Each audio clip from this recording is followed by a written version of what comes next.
Good morning. Good morning, ma'am. Good morning. തുടങ്ങാം നമുക്ക് ഇന്നത്തെ ക്ലാസ് സ്റ്റാർട്ട് ചെയ്യാം കേട്ടോ. എല്ലാവർക്കും ഗുഡ് മോർണിംഗ് കേട്ടോ. ഓക്കെ ശരി, അപ്പൊ നമുക്ക് ഇന്നത്തെ ക്ലാസ് തുടങ്ങാം. എല്ലാവർക്കും ഗുഡ് മോർണിംഗ്. അപ്പൊ നമ്മള് കഴിഞ്ഞ ക്ലാസ്സില് നമ്മൾ എന്തായിരുന്നു തുടങ്ങിയത്? പുതിയൊരു ചാപ്റ്റർ സ്റ്റാർട്ട് ചെയ്തിരുന്നു അല്ലെ? ഏതായിരുന്നു അത്? Responsibilities of hospital administration. Number നോക്കുക കേട്ടോ. ഏതാണ് നിങ്ങളുടെ എത്രാമത്തെ ചാപ്റ്റർ ആയിട്ട്? കുറെ പേര് ക്ലാസ് എടുത്ത് കഴിഞ്ഞ ഒരു പകുതിയോളം എനിക്കുള്ള പേജ് നമ്പർ ചാപ്റ്റർക്ക് ചോദിക്കും. ഓക്കെ, ചാപ്റ്റർ 51 ആണ് കേട്ടോ എടുക്കുന്നത്. ചാപ്റ്റർ 51 ആണ് responsibilities of hospital administration. Okay, അപ്പൊ നമുക്ക് തുടങ്ങുന്നത് നോൺ മ്യൂട്ട് കൊടുക്കാൻ കേട്ടോ.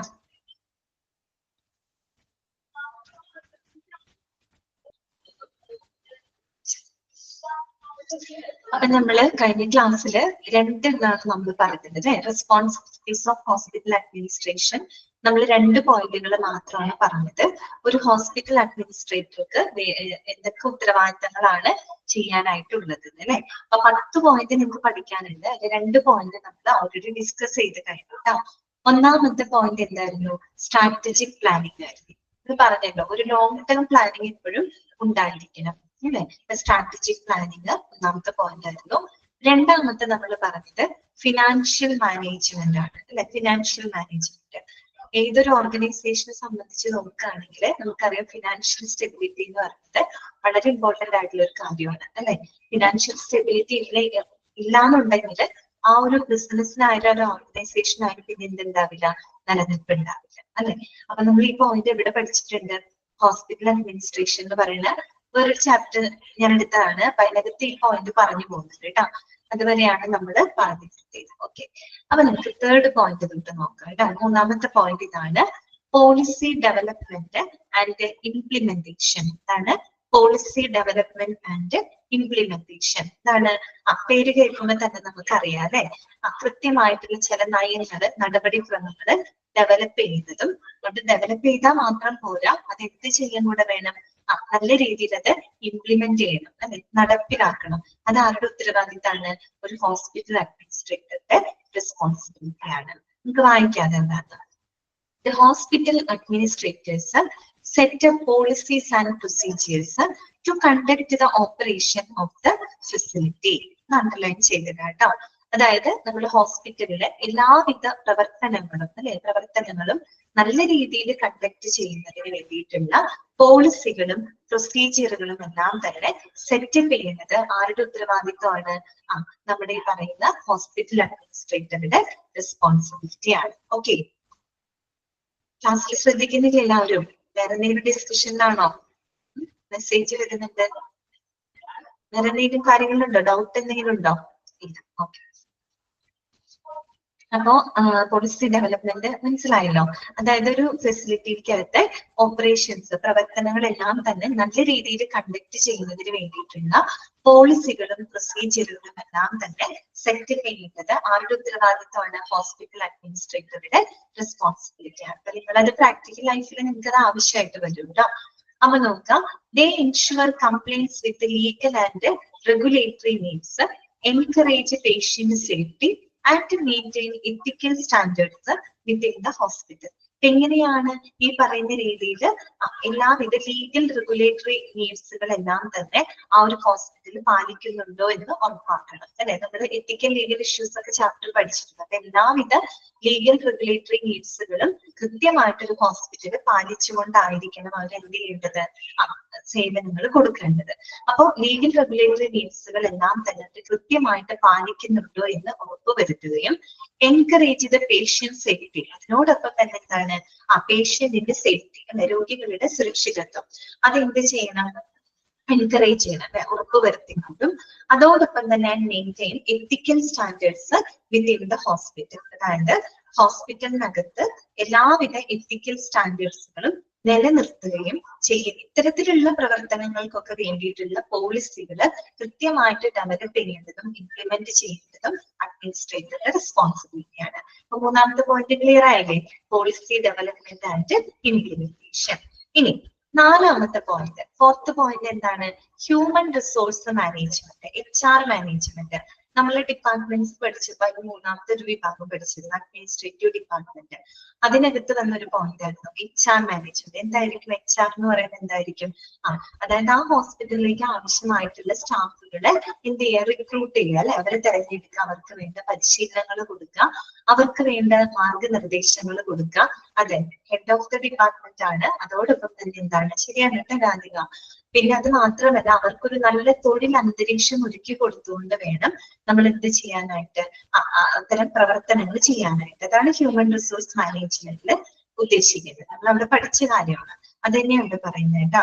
Administrative supervisor the requirement, hiring and training of staff members, അല്ലെ? ആശുപത്രിയിലേക്ക് ആവശ്യമായിട്ടുള്ള ജീവനക്കാരെ ഹയർ ചെയ്യുന്നത്, അല്ലെ? അവർ തെരഞ്ഞെടുക്കുന്ന, അവരുടെ നിയമനം, അവർക്ക് വേണ്ട പരിശീലനങ്ങള്, അവിടുത്തെ സ്റ്റാഫ് മെമ്പേഴ്സിന് വേണ്ട അവരുടെ റിക്വയർമെന്റ്സ്, അവർക്ക് എന്തൊക്കെ ആവശ്യകതകളുണ്ട്, ഇതിനെല്ലാം തന്നെ മേൽനോട്ടം വഹിക്കുക എന്നുള്ളതാണ് ഉദ്ദേശിക്കുന്നത്. ഓക്കെ, ആ ഒരു റെസ്പോൺസിബിലിറ്റി, അതാണ് ഹ്യൂമൻ റിസോഴ്സ് മാനേജ്മെന്റ് എന്നതുകൊണ്ട് ഉദ്ദേശിക്കുന്നത്. They produce and maintain a positive work environment, implement performance estimation systems, handle employee relations, and address staffing requirements to ensure adequate coverage and optimal staffing levels. അപ്പൊ അവരെന്താണ്? വളരെ positive ആയിട്ടുള്ള ഒരു work environment അവർ produce ചെയ്യുന്നു. അങ്ങനെയാണ് അവർ ചെയ്യുന്നത്, അല്ലെ? ജീവനക്കാരെ സംബന്ധിച്ച് അവർ നിലനിൽക്കണമെങ്കിൽ അവർക്ക് നല്ല ഒരു പോസിറ്റീവ് തൊഴിൽ സാഹചര്യങ്ങൾ അവർക്ക് ഒരുക്കി കൊടുക്കണം. അത് മാത്രമല്ല, അവരെ തെരഞ്ഞെടുക്കുക മാത്രമല്ല, അവർക്ക് വേണ്ട പരിശീലനങ്ങൾ കൊടുക്കണം. അതോടൊപ്പം തന്നെ എന്താണ്? അവർക്ക് നല്ല തൊഴിൽ അന്തരീക്ഷം കൊടുക്കണം. And implement performance estimation systems, അല്ലെ? അതുപോലെ തന്നെ അവരുടെ പ്രകടന വിലയിരുത്തൽ സംവിധാനങ്ങൾ ഉറപ്പാക്കണം. അവര് പെർഫോം ചെയ്യുന്ന, അതിൽ കറക്റ്റ് ആയിട്ട് അവരുടെ എന്താ പറയാ, കാര്യങ്ങൾ നന്നായിട്ട് ചെയ്യുന്നുണ്ടോ എന്നുള്ളത് അവിടെ കൃത്യമായിട്ട് മോണിറ്റർ ചെയ്യണം, വേണ്ടേ? അതാണ് ഉദ്ദേശിക്കുന്നത്. Implement performance estimation systems. പിന്നെ എന്താണ്? ഹാൻഡിൽ എംപ്ലോയി റിലേഷൻസ്, ജീവനക്കാരുമായിട്ട് നല്ലൊരു റിലേഷൻസ് കൈകാര്യം ചെയ്യുകയും, അതുപോലെ address staffing requirements to ensure adequate coverage and optimal staffing levels.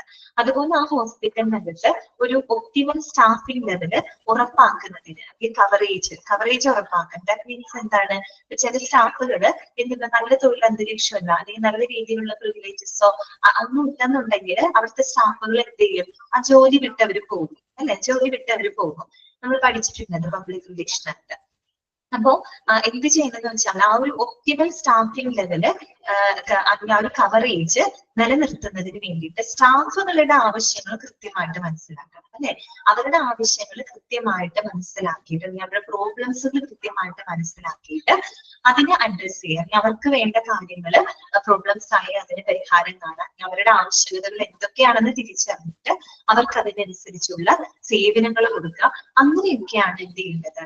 അവിടുത്തെ സ്റ്റാഫുകളെ നമ്മൾ നിലനിർത്തേണ്ടത്. അത്തരത്തിലുള്ള ഹ്യൂമൻ റിസോഴ്സ് മാനേജ്മെന്റ് എന്നുള്ളത് ആരുടെ റെസ്പോൺസിബിലിറ്റിയാണ്? അഡ്മിനിസ്ട്രേറ്ററുടെ റെസ്പോൺസിബിലിറ്റിയാണ്. മനസ്സിലായോ?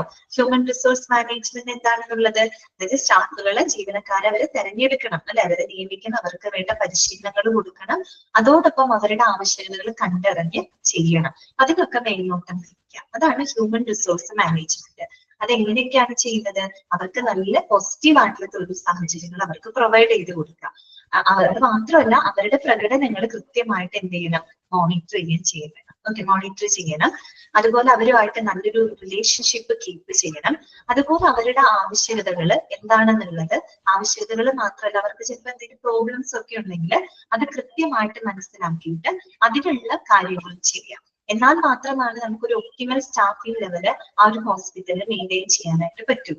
ആളുകൾ എന്തുണ്ടാവും? നല്ല തൊഴിൽ സാഹചര്യം ഇല്ലാന്നുണ്ടെങ്കിൽ ജീവനക്കാർ എന്ത് ചെയ്തു പോകും? അവിടെ നിന്ന് റിസൈൻ ചെയ്തു പോകും, അല്ലെ? അപ്പൊ അതിനനുസരിച്ച് അത് ഹോസ്പിറ്റലിന്റെ റെപ്യൂട്ടേഷനെ ബാധിക്കും. ആ രീതിയിൽ ഹ്യൂമൻ റിസോഴ്സ് മാനേജ്മെന്റ് എന്നുള്ളതും ഇദ്ദേഹത്തിന്റെ റെസ്പോൺസിബിലിറ്റിയാണ്. നാലാമത്തെ പോയിന്റ് ക്ലിയർ അല്ലേ? എനിക്ക് ഓക്കെ ആണെന്ന് വിചാരിക്കും കേട്ടോ. അഞ്ചാമത്തെ പോയിന്റിനാണ് ഫെസിലിറ്റീസ് ആൻഡ് എക്യുപ്മെന്റ് മാനേജ്മെന്റ്. അതായത് ആ ഒരു ആശുപത്രിയിലുള്ള ഫെസിലിറ്റീസുകൾ, ഭൗതിക സാഹചര്യങ്ങളും അതുപോലെ മറ്റുള്ള എക്യുപ്മെന്റ്സുകളുടെ ഒക്കെ മാനേജ്മെന്റ് ചെയ്യാം. അത് നമുക്ക് എന്താണെന്ന് വായിക്കാം. Administrators R accountable four maintaining the hospital. എന്തെങ്കിലും മനസ്സിലാവാത്തതുണ്ടെങ്കിൽ, ആർക്കെങ്കിലും എന്തെങ്കിലും ഡൗട്ട് ഉണ്ടെങ്കിൽ ചോദിക്കാട്ടോ, മെസ്സേജ് ചെയ്താൽ മതി. ഓക്കെ, എന്നൂടെ പറയാം. Administrators are accountable for maintaining the hospital's physical infrastructure, equipment and technology. Underline ചെയ്തിരിക്കുക കേട്ടോ. എന്താണ് അവിടെ ഉദ്ദേശിക്കുന്നത്? അഡ്മിനിസ്ട്രേറ്റേഴ്സ് ഈ പറയുന്ന ഹോസ്പിറ്റലിന്റെ ഫിസിക്കൽ ഇൻഫ്രാസ്ട്രക്ചർ എന്ന് വെച്ചാൽ അവിടുത്തെ ഭൗതികമായിട്ടുള്ള സാഹചര്യങ്ങള്, അതുപോലെ ഹോസ്പിറ്റലിൽ വേണ്ട എക്യുപ്മെന്റ്സ്, മറ്റു പല എന്താ പറയാ സാങ്കേതിക വിദ്യകൾ അല്ലെ, ടെക്നോളജീസ് ഒക്കെ തന്നെ മെയിൻറ്റെയിൻ ചെയ്യുന്നതിനുള്ള ഉത്തരവാദിത്തം ആർക്കാണുള്ളത്? ഒരു ഹോസ്പിറ്റൽ അഡ്മിനിസ്ട്രേറ്ററിനാണ് ഉള്ളത്. ഓക്കെ, അദ്ദേഹം എന്തൊക്കെ ചെയ്യുന്നു? They supervise maintenance, upgrades and renovations to ensure a safe and efficient environment for the patients, staff and visitors. അതായത് ഈ പറയുന്ന രോഗികൾക്ക്, അവിടുത്തെ ജീവനക്കാർക്ക്, അതുപോലെ അവിടെ വരുന്ന സന്ദർശകർക്ക് വളരെ സേഫ് ആയിട്ടുള്ള, വളരെ എഫിഷ്യന്റ് ആയിട്ടുള്ള ഒരു എൻവയോൺമെന്റ് ഒരുക്കി കൊടുക്കുന്നതിന് വേണ്ടിയിട്ട് ആവശ്യമായിട്ടുള്ള മെയിൻ്റെനൻസും അപ്ഗ്രഡേഷൻസും റിനോവേഷൻസും ഒക്കെ ചെയ്യുന്നത് ആരാണ്? ആരുടെ റെസ്പോൺസിബിലിറ്റി ആണ്?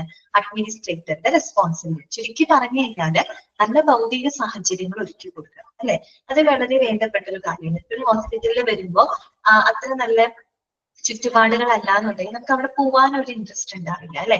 നല്ല സാഹചര്യങ്ങളാണ്, നല്ല ഭൗതിക സാഹചര്യങ്ങളാണെങ്കിൽ തീർച്ചയായിട്ടും നമുക്ക് അവിടെ പോകാനും അതിനോട് നമുക്കൊരു ഇൻട്രസ്റ്റ് തോന്നും. അതേസമയം മോശം ഭൗതിക സാഹചര്യങ്ങളാണ്, അവിടെ ഇരിക്കാനുള്ള സൗകര്യങ്ങളില്ല, അല്ലെങ്കിൽ എന്താ പറയുക നിൽക്കാനുള്ള സൗകര്യങ്ങളില്ല, അങ്ങനെയൊക്കെ വരുമ്പോ, അല്ലെങ്കിൽ വെള്ളമില്ല, കറണ്ടില്ല, അങ്ങനെയൊക്കെയുള്ള സാഹചര്യങ്ങൾ വരുമ്പോ നമുക്ക് അവിടെ പോകാൻ ഇഷ്ടമുണ്ടാവോ?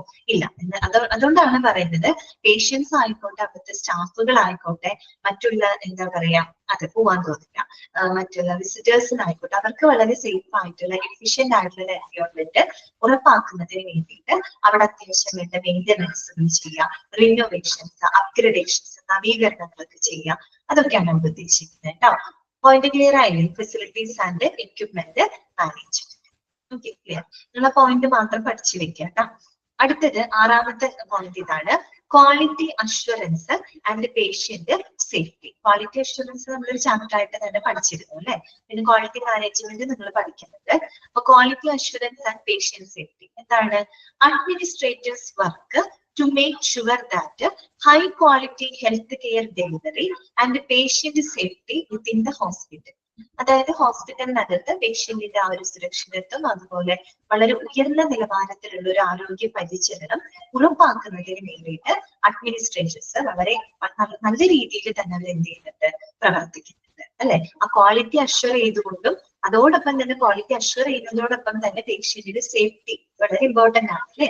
അപ്പൊ അത് ഉറപ്പാക്കുന്നതിന് വേണ്ടിയിട്ട് വളരെ നല്ല രീതിയിൽ പ്രവർത്തിക്കുന്ന ആളുകളാണ് അഡ്മിനിസ്ട്രേറ്റേഴ്സ് അല്ലെ.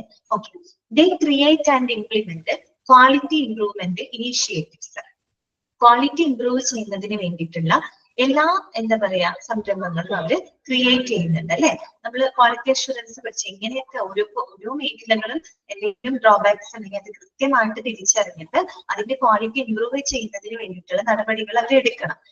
അതാണ് പറയുന്നത്. ക്വാളിറ്റി ഇംപ്രൂവ് ചെയ്യുന്നതിനുള്ള എല്ലാ ഇനീഷ്യേറ്റീവ്സുകളും അവർ ക്രിയേറ്റ് ചെയ്യുകയും അതുപോലെ മോണിറ്റർ പേഷ്യന്റ് ഔട്ട്കംസ്, പേഷ്യന്റിന് ഉള്ള അവർക്ക് പേഷ്യന്റിൽ ലഭിക്കുന്ന ഔട്ട്കംസുകൾ കൃത്യമായിട്ട് വിലയിരുത്തും.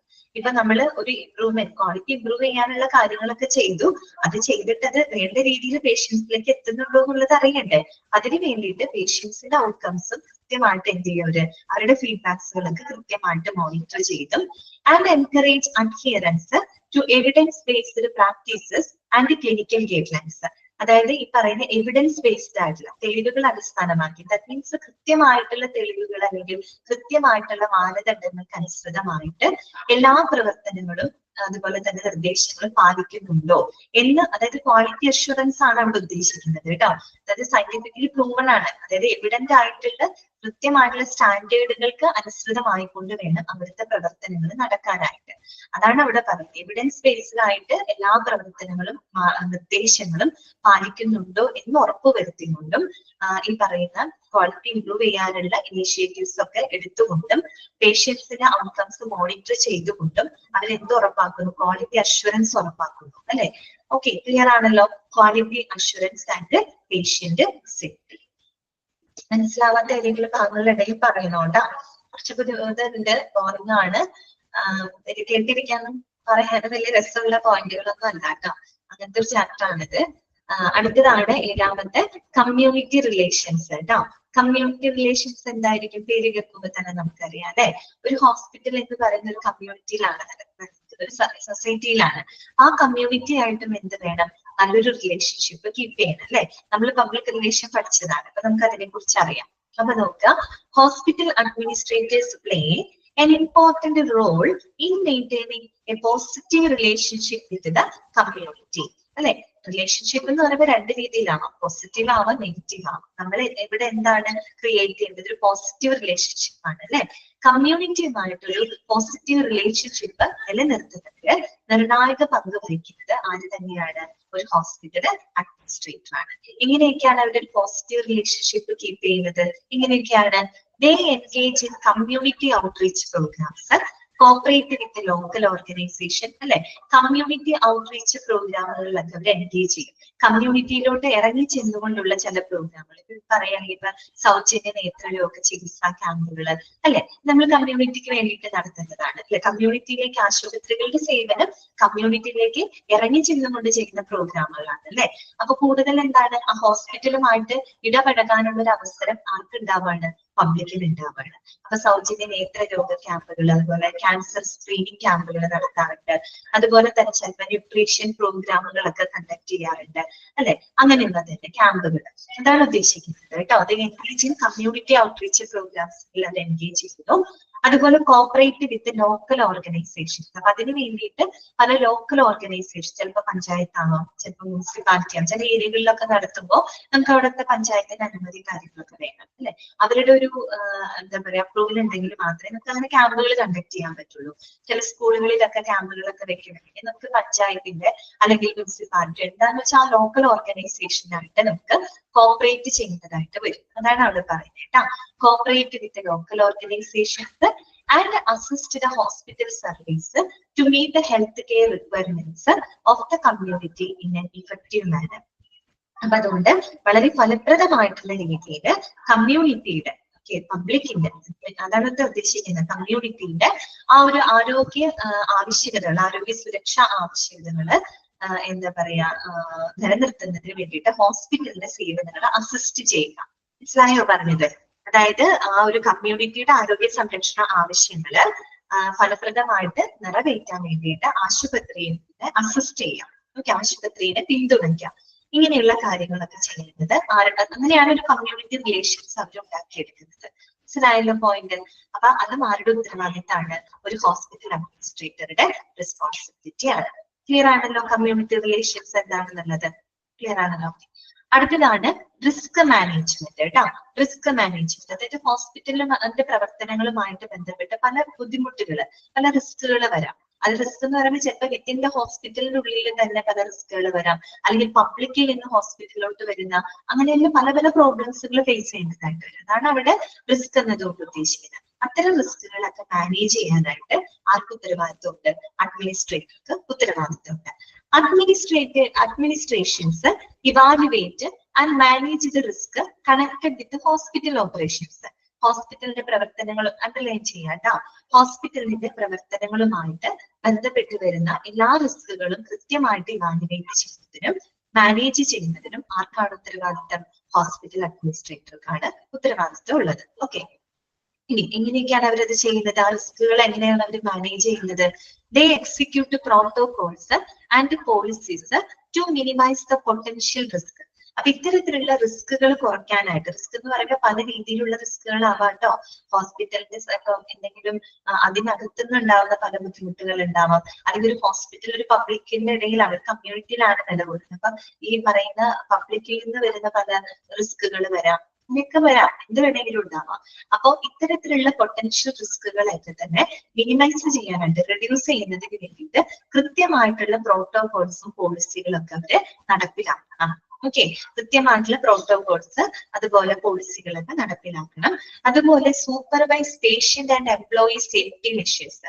അതോടൊപ്പം തന്നെ രോഗികളുടെയും അവിടുത്തെ ജീവനക്കാരുടെയും ഈ പറയുന്ന സേഫ്റ്റി മെഷേഴ്സുകൾ എപ്പോഴും ഉറപ്പുവരുത്തണം. അവരുടെ സേഫ്റ്റി മെഷേഴ്സ് ഉറപ്പുവരുത്തണം. And handle legal and insurance matters associated with the hospital. അതോടൊപ്പം തന്നെ ഹോസ്പിറ്റലുമായിട്ട് ബന്ധപ്പെട്ട എല്ലാ ലീഗൽ ഇൻഷുറൻസ് കാര്യങ്ങളൊക്കെ കൈകാര്യം ചെയ്യുകയും വേണം. അപ്പൊ ഇത്തരത്തിലാണ് അവര് പല രീതിയിലുള്ള റിസ്കുകൾ അവര് മാനേജ് ചെയ്യുന്നത്. മനസ്സിലായല്ലോ? അതാണ് കേട്ടോ പോയിന്റ്, റിസ്ക് മാനേജ്മെന്റ്. ക്ലിയർ ആണല്ലോ? 9ാമത്തെ പോയിന്റ് ഇതാണ്, ഇൻഫർമേഷൻ മാനേജ്മെന്റ്. എന്തായിരിക്കും ഇൻഫർമേഷൻ മാനേജ്മെന്റ്? എന്തിന്റെ ഇൻഫർമേഷൻ ആയിരിക്കും? പേഷ്യന്റുമായിട്ട് ബന്ധപ്പെട്ട ഇൻഫർമേഷൻസ് അല്ലെ, വിവരങ്ങളുടെ management. Administrative supervisor the implementation and maintenance of health information systems and electronic medical records. എന്താണ് ഹെൽത്ത് ഇൻഫർമേഷൻ സിസ്റ്റം? നമ്മൾ പല ക്ലാസ്സുകളിലായിട്ട് കറക്റ്റ് ആണ് കേട്ടോ രാധിക, പേഷ്യന്റ് ഡീറ്റെയിൽസ് ആണ്. ഹെൽത്ത് ഇൻഫർമേഷൻ സിസ്റ്റം എന്ന് പറയുന്നത് നമ്മൾ HIS എന്ന് പഠിച്ചിരുന്നു അല്ലെ, ഒരു ഡിജിറ്റൽ പ്ലാറ്റ്ഫോം ആണ് അല്ലെ. പേഷ്യന്റിന്റെ വിവരങ്ങളെല്ലാം തന്നെ സ്റ്റോർ ചെയ്യുകയും മാനേജ് ചെയ്യുകയൊക്കെ ചെയ്യുന്ന ഒരു ഡിജിറ്റൽ പ്ലാറ്റ്ഫോം ആണ് ഹെൽത്ത് ഇൻഫർമേഷൻ അഥവാ ഹോസ്പിറ്റൽ ഇൻഫർമേഷൻ സിസ്റ്റം എന്ന് പറയുന്നത്. അപ്പോൾ ഈ പറയുന്ന ഹെൽത്ത് ഇൻഫർമേഷൻ സിസ്റ്റത്തിൽ electronic medical records, that means ഇന്നെല്ലാം പേഷ്യന്റിന്റെ വിവരങ്ങളെല്ലാം തന്നെ സിസ്റ്റത്തിൽ റെക്കോർഡഡ് ആണ് അല്ലെ ഹോസ്പിറ്റലില്. അപ്പൊ ആ ഒരു ഇലക്ട്രോണിക് മെഡിക്കൽ റെക്കോർഡ്സിലെല്ലാം തന്നെ മെയിൻറ്റെയിൻ ചെയ്യുന്നതിലും അതുപോലെ തന്നെ കൃത്യമായിട്ട് അത്തരം കാര്യങ്ങൾ നടപ്പിലാക്കുന്നതിനും സൂപ്പർവൈസ് ചെയ്യേണ്ടത് ആരുടെ ഉത്തരവാദിത്തമാണ്? അഡ്മിനിസ്ട്രേറ്ററുടെ ഉത്തരവാദിത്തമാണ്. അതാണ് ഇൻഫർമേഷൻ മാനേജ്മെന്റ് എന്നതുകൊണ്ട് ഇവിടെ ഉദ്ദേശിക്കുന്നത്. അതോടൊപ്പം തന്നെ they guarantee the confidentiality and security of patient information while facilitating efficient data management and reporting. അപ്പോൾ ഇത്തരത്തില് പേഷ്യന്റിന്റെ വിവരങ്ങൾ കൃത്യമായിട്ട് വളരെ എഫിഷ്യന്റ് ആയിട്ട് മാനേജ് ചെയ്യുന്നതും റിപ്പോർട്ട് ചെയ്യുന്നതോടൊപ്പം തന്നെ എന്തും കൂടെ അവർ ഉറപ്പാക്കുന്നുണ്ട്? പേഷ്യന്റിന്റെ കോൺഫിഡൻഷ്യാലിറ്റി, അവരുടെ സ്വകാര്യത അല്ലെ, അവരുടെ ആ ഒരു സീക്രസി മെയിൻറ്റെയിൻ ചെയ്തുകൊണ്ട്, അല്ലെങ്കിൽ അത് എന്താ പറയുക ഗ്യാരണ്ടി ചെയ്തുകൊണ്ടാണ് അവർ ഈ പറയുന്ന വിവരങ്ങളെല്ലാം തന്നെ സ്റ്റോർ ചെയ്യുന്നതും മാനേജ് ചെയ്യുന്നതും. നമ്മൾ ഓൾറെഡി പഠിച്ചതാണ് പേഷ്യന്റിന്റെ ബിൽ ഓഫ് റൈറ്റ്സിൽ ഏറ്റവും ഇമ്പോർട്ടന്റ് ആയിട്ടുള്ള ഒരു കാര്യമാണ് പേഷ്യന്റിന്റെ കോൺഫിഡൻഷ്യാലിറ്റി മെയിൻറ്റെയിൻ ചെയ്യാറുള്ളത് അല്ലെ, അവരുടെ സ്വകാര്യത ഉറപ്പുവരുത്താന്നുള്ളത് ഒരു പ്രധാനപ്പെട്ട കാര്യമാണ്. ഇത്തരം ഇൻഫർമേഷൻസ് ഒക്കെ നമ്മൾ റെക്കോർഡ് ചെയ്യുമ്പോഴും മാനേജ് ചെയ്യുമ്പോഴും മറ്റുള്ള കാര്യങ്ങൾക്ക് ആക്സസ് ചെയ്യുന്ന സമയത്തൊക്കെ പേഷ്യന്റിന്റെ കോൺഫിഡൻഷ്യാലിറ്റി എപ്പോഴുും ഉറപ്പാക്കണം അല്ലെ. അങ്ങനെ ഉറപ്പാക്കിക്കൊണ്ട് വേണം മാത്രമേ എന്ത് ചെയ്യാനായിട്ട് പാടുള്ളൂ? ഇൻഫർമേഷൻസ് മാനേജ് ചെയ്യാനായിട്ട് പാടുള്ളൂ. ഓക്കെ, അപ്പൊ ഇൻഫർമേഷൻ മാനേജ് ക്ലിയർ ആണല്ലോ? അടുത്തത് കേട്ടോ 10ാമത്തെ പോയിന്റ് ഇതാണ്, കൊളാബറേഷൻ ആൻഡ് ലീഡർഷിപ്പ്. അതായത് കൊളാബറേറ്റ് ചെയ്യാന്ന് വെച്ചാൽ എന്താണ്? എല്ലാവരുമായിട്ട് നല്ല രീതിയിൽ സഹകരിച്ച് നല്ലൊരു എന്താ പറയാ ലീഡർഷിപ്പോട് കൂടി പ്രവർത്തിക്കുക അല്ലെ. അതെ, സഹകരണം. Administrators work collaboratively with physicians, nurses and other healthcare professionals to ensure a coordinated and efficient delivery of care. അതായത് നമ്മുടെ രോഗികൾക്ക് വളരെ കോർഡിനേറ്റഡ് ആയിട്ടുള്ള അതുപോലെ വളരെ എഫിഷ്യന്റ് ആയിട്ടുള്ള ആ ഒരു പരിചരണം ഉറപ്പാക്കുന്നതിന് വേണ്ടിയിട്ട് മറ്റ് ഹെൽത്ത് കെയർ പ്രൊഫഷണൽസ് എന്ന് പറയുമ്പോൾ ഡോക്ടേഴ്സ്, നഴ്സുമാര്, പിന്നെ മറ്റ് മെഡിക്കൽ ജീവനക്കാരൊക്കെ ഉണ്ടാവും. അവരായിട്ട് നല്ല രീതിയിൽ കൊളാബറേറ്റ് ചെയ്ത് നല്ല രീതിയിൽ സഹകരിച്ച് പ്രവർത്തിക്കുക എന്നുള്ളത് ആരുടെ ഉത്തരവാദിത്വമാണ്? ഒരു ഹോസ്പിറ്റൽ അഡ്മിനിസ്ട്രേറ്ററുടെ റെസ്പോൺസിബിലിറ്റിയാണ്. അതാണ് ആ കൊളാബറേഷൻ ആൻഡ് ലീഡർഷിപ്പ് എന്ന് പറയുന്നത്. ഓക്കെ, നമുക്ക് they give leadership, support, guidance to staff members, promoting a positive and collaborative work culture. അപ്പൊ അവര് ഈ പറയുന്ന ലീഡർഷിപ്പ് കൊടുക്കുന്നു, അവർക്കൊരു നേതൃത്വം വഹിച്ചുകൊണ്ടും അവർക്ക് വേണ്ടി സപ്പോർട്ട് പിന്തുണ കൊടുക്കുന്നു. അതുപോലെ തന്നെ ഗൈഡൻസ് ടു സ്റ്റാഫ് മെമ്പേഴ്സ് അല്ലെ, അവിടുത്തെ ജീവനക്കാർക്ക് ആവശ്യമായിട്ടുള്ള മാർഗനിർദ്ദേശങ്ങളൊക്കെ നൽകിക്കൊണ്ട് അവരെന്ത് ചെയ്യാണ്? Promoting A positive and collaborative work culture അല്ലെ, വളരെ പോസിറ്റീവ് ആയിട്ടുള്ള വളരെ സഹകരണാത്മകമായിട്ടുള്ള ഒരു തൊഴിൽ അന്തരീക്ഷം ക്രിയേറ്റ് ചെയ്യുന്നു അല്ലെ. അങ്ങനെയാണ് അവര് ഈ ഒരു കാര്യം, ഈ ഒരു റെസ്പോൺസിബിലിറ്റി അവര് നിർവഹിക്കുന്നത്. മനസ്സിലായോ? പോയിന്റുകൾ ക്ലിയർ ആയോ നിങ്ങൾക്ക്? അപ്പൊ ഒരു ഹോസ്പിറ്റൽ അഡ്മിനിസ്ട്രേറ്ററുടെ ഉത്തരവാദിത്തം, റെസ്പോൺസിബിലിറ്റി 10 പോയിന്റുകളാണ് നമ്മൾ പഠിച്ചത്. ഒന്ന് ആലോചിച്ച് നോക്കി ഏതൊക്കെയായിരുന്നു? സ്ട്രാറ്റജിക് പ്ലാനിങ്, പിന്നെ financial management, policy development and implementation, human resource management, facilities and equipment management, quality assurance and patient safety, community relations, risk management, information management, അതുപോലെ കൊളാബറേഷൻ ആൻഡ് ലീഡർഷിപ്പ്. അപ്പൊ നിങ്ങൾ ഇത് തിയറിറ്റിക്കലായിട്ട് പഠിക്കുന്ന സമയത്ത് നിങ്ങളുടെ പ്രാക്ടിക്കൽ ലൈഫിലൂടെ നിങ്ങൾ അത് കൊണ്ടുവരണം. ജോലി കിട്ടുന്ന സമയത്ത് ഈ പറയുന്ന റെസ്പോൺസിബിലിറ്റി ഒക്കെ നിങ്ങൾ നിർവഹിക്കാനായിട്ട് ബാധ്യസ്ഥനാണ്. ഓക്കെ, ക്ലിയർ ചെയ്ത് വെക്കാം കേട്ടോ. ഇത് 11ാമത്തെ പോയിന്റ് അല്ല കേട്ടോ, അത് പോയിന്റ് ഇട്ട് വെച്ചിരുന്നുള്ളൂ, 11 വെട്ടി കളഞ്ഞത് പോയിന്റ് ഒന്നുമല്ല. These responsibilities may differ depending on the size and type of the hospital, But overall, hospital administrators play a vital role in managing and enhancing the healthcare facilities operation and service. അതായത് ഈ പറയുന്ന responsible നമ്മളിപ്പോ 10 responsibilities കണ്ടല്ലോ. ഈ responsibilities എല്ലാം തന്നെ എന്താണ് ആ ഒരു ഹോസ്പിറ്റലിന്റെ സൈസിനനുസരിച്ച് ടൈപ്പിനനുസരിച്ചൊക്കെ വ്യത്യാസം ഉണ്ടാവും. സെയിം കാര്യം നമ്മൾ എവിടെ പറഞ്ഞിട്ടുണ്ട്? ഹോസ്പിറ്റൽ അഡ്മിനിസ്ട്രേഷൻ പറഞ്ഞിട്ടുണ്ട്. ഓർമ്മയുണ്ടോന്ന് അറിയില്ല. വലിയ ഹോസ്പിറ്റലൊക്കെ ആകുമ്പോൾ അവിടെ ഒരുപാട് അഡ്മിനിസ്ട്രേറ്റേഴ്സ് ആവശ്യമായിട്ട് വരും. ചെറിയ ഹോസ്പിറ്റൽ ആകുമ്പോൾ ചിലപ്പോൾ ഒരൊറ്റ അഡ്മിനിസ്ട്രേറ്ററുടെ ആവശ്യം മാത്രമേ വരുള്ളൂ. അപ്പൊ ഇവരുടെ റെസ്പോൺസിബിലിറ്റി എന്ന് പറയുന്നത് അതൊരു ഹോസ്പിറ്റലിന്റെ വലുപ്പത്തിനും ആ തലത്തിനനുസരിച്ചൊക്കെ മാറിക്കൊണ്ടിരിക്കും. അതാണ് അവിടെ ഉദ്ദേശിക്കുന്നത്. പക്ഷെ എങ്ങനെ നോക്കിക്കഴിഞ്ഞാലും ഈ പറയുന്ന ഒരു ഹെൽത്ത് കെയർ ഫെസിലിറ്റിയുടെ സേവനങ്ങളും പ്രവർത്തനങ്ങളും നല്ല രീതിയിൽ മാനേജ് ചെയ്യുന്നതിനും എന്താവശ്യമാണ്? ആരുടെ പങ്ക് ഇമ്പോർട്ടന്റ് ആണ്? ഒരു ഹോസ്പിറ്റൽ അഡ്മിനിസ്ട്രേറ്ററുടെ പങ്ക് വളരെ പ്രധാനപ്പെട്ടതാണ്. ഓക്കെ, ക്ലിയർ ആണല്ലോ? മനസ്സിലായില്ലേ? ബോറടിക്കുന്നുണ്ട് അല്ലെ? ബോറടിക്കുന്നില്ലേ? ബോറടിച്ചില്ലെങ്കിൽ അത്ഭുതമുള്ളൂ. ഓക്കെ, അങ്ങനത്തെ ഒരു ടോപ്പിക്കാണ്. അങ്ങനത്തെ ഒരു എന്താ പറയാ ഒരു ചാപ്റ്റർ ആണിത്. നന്നായിട്ട് ബോറടിക്കും.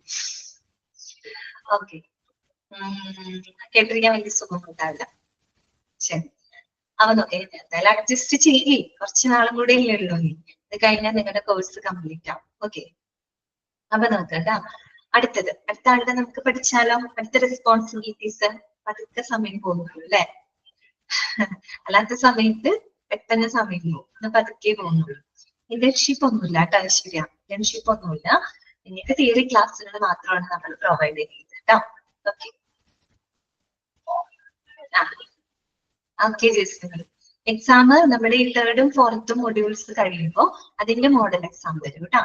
അതോടുകൂടി നിങ്ങളുടെ കോഴ്സ് കംപ്ലീറ്റ് ആണ്. പിന്നെ നിങ്ങൾക്ക് മെയിൻ എക്സാം വരും. ഓക്കെ, ഓക്കെ, എന്നെ മിസ് ചെയ്യുന്നല്ലേ? എനിക്ക് നിങ്ങളെ ഒരുപാട് മിസ് ചെയ്യും കേട്ടോ. നിങ്ങൾക്ക് എന്നെ മിസ് ചെയ്യുന്നതിനേക്കാളും കൂടുതൽ എനിക്ക് നിങ്ങൾ ഒരുപാട് മിസ് ചെയ്യും. ഓക്കെ, ഈ മാസം ഉണ്ടാവോ? ഈ മാസം അവസാനം അല്ലെങ്കിൽ അടുത്ത മാസം ആദ്യമായിട്ട് ഉണ്ടാവിരിക്കും കേട്ടോ. എക്സാമിന് ഗ്യാപ്പ് ഉണ്ടാവും. ഫൈനൽ എക്സാമിന് ഗ്യാപ്പ് വരും കേട്ടോ. കാര്യം ഞാൻ പറഞ്ഞല്ലോ, ഫസ്റ്റ് മൊഡ്യൂൾ ഓരോ മൊഡ്യൂൾ വൈസ് ആയിട്ടായിരിക്കും മെയിൻ എക്സാം വരിക കേട്ടോ. 1ാമത്തെ മൊഡ്യൂളിന്റെ ഒരു എക്സാം സ്റ്റഡി ലീവ് ഉണ്ടാവും. പിന്നത്തെ ഒരു ആൾട്ടർനേറ്റ് ഡേയ്സിലൊക്കെ ആയിട്ടായിരിക്കും സാധാരണ. ആണ് അറിയാൻ കഴിഞ്ഞിട്ട് അങ്ങനെയാണ്. എന്തെങ്കിലും മാറ്റം ഉണ്ടോ എന്നുള്ളത് എനിക്കറിയില്ല കേട്ടോ. നിങ്ങൾ ഇൻഫോം ചെയ്യും. മെയിൻ എക്സാം മാർച്ചില് എനിക്കറിയില്ല കേട്ടോ മിസ്സിന്. കാരണം മറ്റുള്ള ബാച്ചുകൾ ഇവിടെ തീരുന്നുണ്ട്. അവരുടെ എക്സാം 7 തീരും. അതിനെ തുടർന്ന് 8 തീരുമല്ലോ. അപ്പൊ അങ്ങനെ ഇതിന്റെ മെയിൻ എക്സാം ഒക്കെ കഴിയുമ്പോഴേക്കും ആയിരിക്കും ഇതിന്റെ എക്സാം വരുന്നത് തോന്നുന്നു. ഓക്കെ, അങ്ങനെയായിരിക്കും. എന്താണ് എക്സാമിന് ഇമ്പോർട്ടന്റ് പോയിന്റ്സ് എന്ന് പറയുമ്പോൾ നമ്മൾ ക്ലാസ് എടുക്കുമ്പോൾ നിങ്ങൾ ശ്രദ്ധിക്കാം കേട്ടോ. ക്ലാസ്സിൽ നമ്മൾ പറയും. ഓക്കെ, അതൊക്കെ ഒന്ന് ശ്രദ്ധിച്ച് പഠിക്കാം. ആദ്യത്തെ ഗൈഡ് ഉണ്ട് കേട്ടോ. ഗൈഡ് പഠിക്കാം. അതൊക്കെ നോക്കാം കേട്ടോ. മോക്ക് ടെസ്റ്റുകളൊക്കെ നിങ്ങൾ കൃത്യമായിട്ട് നോക്കുമ്പോ ഒരു മോഡൽ എക്സാം കഴിഞ്ഞല്ലോ നിങ്ങൾക്ക്. അപ്പൊ ഒരു ഏകദേശം ഐഡിയ ഇതൊക്കെ കിട്ടിയിട്ടുണ്ടാവില്ലേ? അതുപോലെ തന്നെ ആയിരിക്കും കേട്ടോ. ഓക്കെ, എക്സാം വരാൻ ടൈം എടുക്കുമെന്നല്ലേ? മെയിൻ എക്സാം വരാൻ ടൈം എടുക്കുമോ എന്ന് ചോദിച്ചു കഴിഞ്ഞാല് നമുക്ക് ഈ ഒരു മാസം അല്ലെങ്കിൽ അടുത്ത മാസത്തോട് കൂടിയിട്ട് ചാപ്റ്റേഴ്സ് നമുക്ക് കംപ്ലീറ്റ് ചെയ്യാൻ പറ്റുള്ളൂ. ഫുൾ അല്ലാട്ടോ, പകുതി. ഈ മാസം തന്നെ മാക്സിമം തീർക്കാനാണ് പറഞ്ഞേക്കുന്നത്. അല്ലെങ്കിൽ ഒരു ഫെബ്രുവരി ഒരു 1st or 2nd വീക്കിനുള്ളിൽ ഞങ്ങളുടെ പോർഷൻസ് ഞങ്ങൾക്ക് കംപ്ലീറ്റ് ചെയ്യണം. അത് കഴിയുമ്പോൾ നിങ്ങൾക്ക് ഇതിന്റെ മൊഡ്യൂൾ എക്സാം വരും, മോഡൽ എക്സാം വരും.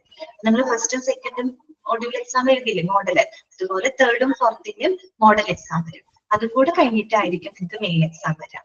ഓക്കെ, അപ്പൊ അതിന്റെ ഇടയിൽ 7th ബാച്ച് കൂടെ ഇവിടെ ഫിനിഷ് ചെയ്യുന്നുണ്ട്. അപ്പൊ അവരുടെ മെയിൻ എക്സാം കഴിയട്ടെ. മെയിൻ എക്സാം കഴിഞ്ഞിട്ട് 8th ബാച്ചിന് വരുള്ളൂ. അപ്പോൾ ടൈം എടുക്കുമെന്നുള്ളത് എനിക്ക് അറിയില്ല. പെട്ടെന്ന് ഫാസ്റ്റ് ആയിട്ടൊക്കെ നടക്കുമായിരിക്കും. ഓക്കെ, അതിനെ പറ്റിയുള്ള കാര്യങ്ങൾ എനിക്ക് അത്ര അറിയില്ല. നിങ്ങൾ അങ്ങനെയെന്ന് വെച്ചാൽ ചോദിച്ച് മനസ്സിലാക്കുക കേട്ടോ. ഓക്കെ, 2nd മൊഡ്യൂൾ ടഫ് ആണ്.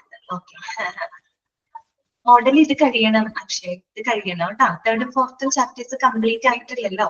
ഇനിയുള്ളിൽ കുറച്ചുകൂടി ചാപ്റ്റേഴ്സ് എടുത്ത് തീർക്കാനില്ലേ? അതൊക്കെ കഴിയണം. കഴിഞ്ഞിട്ട് വേണം ഇതിന്റെ മോഡൽ എക്സാം സ്റ്റാർട്ട് ചെയ്യാൻ കേട്ടോ. ഓക്കെ, 3rd ഉം 4th കുറച്ച് ബുദ്ധിമുട്ടാണ്, അറിയാലോ. ഞാനത് ഓൾറെഡി നിങ്ങളോട് പറഞ്ഞിരുന്നു. 1st ഉം 2nd ഉം മൊഡ്യൂള് പോലെയല്ല. 3rd ഉം 4th കുറച്ച് ബുദ്ധിമുട്ടുണ്ട് കേട്ടോ. കുഴപ്പമില്ല, ഇത്രയൊക്കെ നിങ്ങൾക്ക് ചെയ്യാൻ പറ്റുന്നുണ്ടല്ലോ. ഇതും കുഴപ്പമില്ല. ഈ സൈഡ് നിങ്ങൾ അത്യാവശ്യം നല്ല സ്മാർട്ട് ആയിട്ടുള്ള പിള്ളേരാണല്ലോ, എനിക്കറിയാലോ. പ്രശ്നമൊന്നും വരില്ല. നോക്കട്ടെ, responsibilities of out patient secretary. ഇനി നമ്മൾ പഠിക്കുന്നത് ഒക്കെ അഡ്മിനിസ്ട്രേറ്റീവ് റോളുകളാണ് കേട്ടോ. ഹോസ്പിറ്റൽ ആണ് ലോണ്ടറി സർവീസ് എടുക്കുന്നത്. ലോണ്ടറി എടുക്കുന്നത് മിസ്സാണോ? മിസ്സാന്ന് തോന്നുന്നു. ഞാൻ ചോദിക്കാം കേട്ടോ. മിസ്സിനോട് ചോദിച്ചോ നിങ്ങൾ നേരിട്ട്. ഓക്കെ, എന്നോട് ചോദിക്കേണ്ട. നിങ്ങൾ മിസ്സുമാര് വരുമ്പോ അവരോട് തന്നെ നേരിട്ട് ചോദിച്ചു കേട്ടോ. ഓക്കെ, എനിക്ക് അസൈൻ ചെയ്തിട്ടുള്ള ചാപ്റ്റേഴ്സുകൾ ഈ ഒരു ചാപ്റ്ററോട് കൂടി എനിക്ക് അസൈൻ ചെയ്തിട്ടുള്ള ചാപ്റ്റേഴ്സ് ഫിനിഷ് ആവാണ്. പക്ഷെ തീർന്നില്ല എന്നുണ്ടെങ്കിൽ ഞാൻ ചിലപ്പോൾ ഏതെങ്കിലും പോർഷൻസ് എടുക്കാം, ഷെയർ ചെയ്തെടുക്കേണ്ടി വരും. ഓക്കെ, കാരണം അവർക്ക് തീർന്നില്ല എന്നുണ്ടെങ്കിൽ വലിയ ചാപ്റ്റേഴ്സുകളാണല്ലോ, തീർന്നില്ലെങ്കിൽ ഞാനും കയറി എടുക്കും. ഇത്രയേ ഉള്ളൂ. ഓക്കെ, അപ്പൊ നോക്കാം. Responsibilities of out patient. Responsibilities of out patient secretary. ഇനി അടുത്തതാണ് ഔട്ട് പേഷ്യന്റ് സെക്രട്ടറിയുടെ റെസ്പോൺസിബിലിറ്റീസ്. കുറച്ച് ഓൾറെഡി മാറിയില്ലേ? ഓക്കെ, അപ്പൊ നമുക്ക് ക്ലാസ്സിലോട്ട് പോകാം. ഔട്ട് പേഷ്യന്റ് സെക്രട്ടറിയുടെ റെസ്പോൺസിബിലിറ്റീസ് എന്തൊക്കെയാണ്? അപ്പൊ നിങ്ങൾ തോന്നുന്നു ആരാണ് ഈ out patient secretary? Hospital administrator ആരാണെന്നുള്ളത് നിങ്ങൾക്ക് അറിയാം. അതുപോലെ തന്നെ non clinical jobs, that means administrative ജോലികളാണ് ഈ പറയുന്നത് കേട്ടോ. Out patient secretary. Out patient secretary ആ പേര് കേൾക്കുമ്പോൾ തന്നെ നിങ്ങൾക്ക് ഒന്ന് ഗസ് ചെയ്യാൻ പറ്റും. എന്തായിരിക്കും? ഔട്ട് പേഷ്യന്റുമായിട്ട് ബന്ധപ്പെട്ട കാര്യങ്ങൾ അല്ലെ? ഔട്ട് പേഷ്യന്റുമായിട്ട്, ദാറ്റ് മീൻസ് ഇപ്പൊ ഒരു ക്ലിനിക് ആവാം, അല്ലെങ്കിൽ ഇപ്പൊ ഒരു മെഡിക്കൽ ഗ്രൂപ്പ് ആവാം, അല്ലെങ്കിൽ ഈ ഔട്ട് പേഷ്യന്റ് ഡിപ്പാർട്ട്മെന്റ് പോലെയുള്ള ആ ഒരു അറേഞ്ച്മെന്റ്സിൽ ഈ പറയുന്ന ഹെൽത്ത് കെയർ പ്രൊവൈഡേഴ്സിന് ആവശ്യമായിട്ടുള്ള അഡ്മിനിസ്ട്രേറ്റീവ് പിന്തുണ കൊടുക്കുന്നത്. അതൊക്കെ നോൺ ക്ലിനിക്കൽ ജോബുകളാണ്. ക്ലിനിക്കൽ ജോബ്സ് അല്ല, നോൺ ക്ലിനിക്കൽ ജോബാണ്, നിങ്ങൾക്ക് അറിയാമല്ലോ. അപ്പൊ അവർക്കൊക്കെ ഹെൽത്ത് കെയർ പ്രൊവൈഡേഴ്സിനൊക്കെ ഒരു അഡ്മിനിസ്ട്രേറ്റീവ് സപ്പോർട്ട്, പിന്തുണ കൊടുക്കുന്ന എന്താ പറയാ പ്രൊഫഷണൽ തന്നെയാണ് ഔട്ട് പേഷ്യന്റ് സെക്രട്ടറി എന്ന് പറയുന്നത്. മനസ്സിലായല്ലോ? ഔട്ട് പേഷ്യന്റുമായിട്ട് ബന്ധപ്പെട്ട കാര്യങ്ങൾക്ക് അഡ്മിനിസ്ട്രേറ്റീവ് പിന്തുണ കൊടുക്കുന്ന ഒരു പ്രൊഫഷണൽ ആണ് ഔട്ട് പേഷ്യന്റ് സെക്രട്ടറി എന്ന് പറയുന്നത്. ഓക്കെ, നമുക്ക് വായിക്കാം. ജസ്റ്റ് എന്താണെന്നുള്ളത് അവിടുത്തെ ആദ്യത്തെ സെന്റൻസിൽ പറയുന്നുണ്ട് കേട്ടോ.